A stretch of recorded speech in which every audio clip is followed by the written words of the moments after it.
দেশীয় প্রযুক্তির ভেন্টিলেটর ও high flow oxygen machine ব্যবহার উপযোগী ও বাজারজাত সহযোগিতার আশ্বাস দিয়েছেন প্রধানমন্ত্রী তারেক রহমান।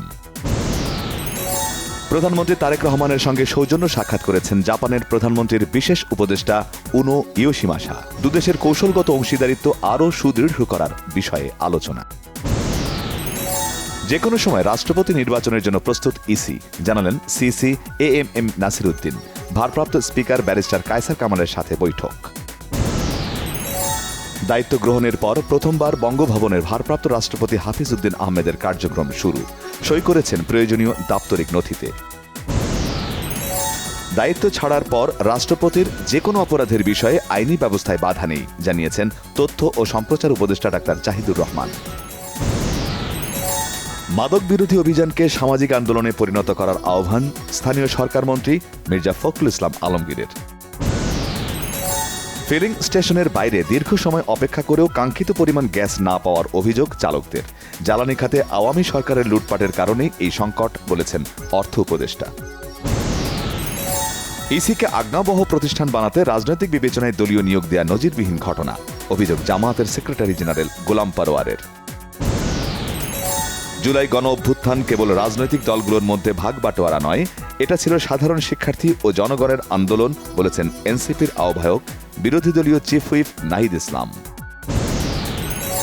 আগুনে পুড়ে দক্ষিণ আফ্রিকার কুইন্সটাউনে 6 বাংলাদেশির মৃত্যু, সবার বাড়ি নারায়ণগঞ্জে।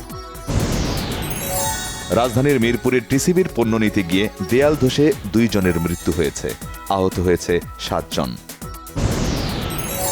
জুলাই শহীদদের মধ্যে যারা এখনও গেজেটভুক্ত হননি তাদের দ্রুত তালিকাভুক্ত করার কার্যক্রম চলছে। শহীদদের পরিবারের সাথে সাক্ষাৎ শেষে বলেছেন মুক্তিযুদ্ধ প্রতিমন্ত্রী ইশরাক হোসেন। কেরানীগঞ্জে 24-এর ছাত্র জনতার গণ অভ্যুত্থানে আহত জুলাই যোদ্ধা সুজনের সাথে সাক্ষাৎ ও তার নবজাতকের জন্য প্রধানমন্ত্রীর উপহার সামগ্রী পৌঁছে দিয়েছেন আমরা বিএনপি পরিবারের সদস্যরা।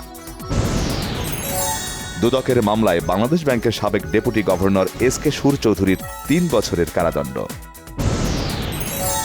বাজারে 34 টুথপেস্টের মধ্যে 26টিতে ক্ষতিকর মাইক্রোপ্লাস্টিক পাওয়ার ঘটনা তদন্তে 3 সদস্যের বিশেষজ্ঞ কমিটি গঠনের নির্দেশ হাইকোর্টের। ককরোচ জনতা পার্টি সমর্থিত বিক্ষোভকারীদের বিরুদ্ধে পুলিশি হয়রানির অভিযোগে ফের উত্তেজনা। কেন্দ্রীয় সরকারের প্রতিনিধিদের সঙ্গে বৈঠকের পর পরিস্থিতি কিছুটা শান্ত। ইরানের সাথে বন্ধুত্বপূর্ণ আলোচনার দাবি মার্কিন প্রেসিডেন্ট ট্রাম্পের, তেহরানের অস্বীকার। ওয়াশিংটন সফরে ইসরায়েলের প্রধানমন্ত্রী নেতানিয়াহু। রাতে অস্ট্রেলিয়াগামী বিমান ধরছেন নাহিদ ও তাসকিন। চোটের সমস্যা কাটাতে চিকিৎসা নেবেন 2 পেসার। বিশ্বকাপে আর্জেন্টিনার বিপক্ষে কেপ ভার্দের সিডনি লোপেজ কাব্রেলার গোলটিও Hyundai goal of the tournament নির্বাচিত হয়েছে। ফেসবুক অনুসারীদের কাছে জনপ্রিয়তায় দীর্ঘদিন ধরে শীর্ষে থাকা ক্রিকেটার সাকিব আল হাসানকে পেছনে ফেলে এগিয়ে গেছেন পরিমণি।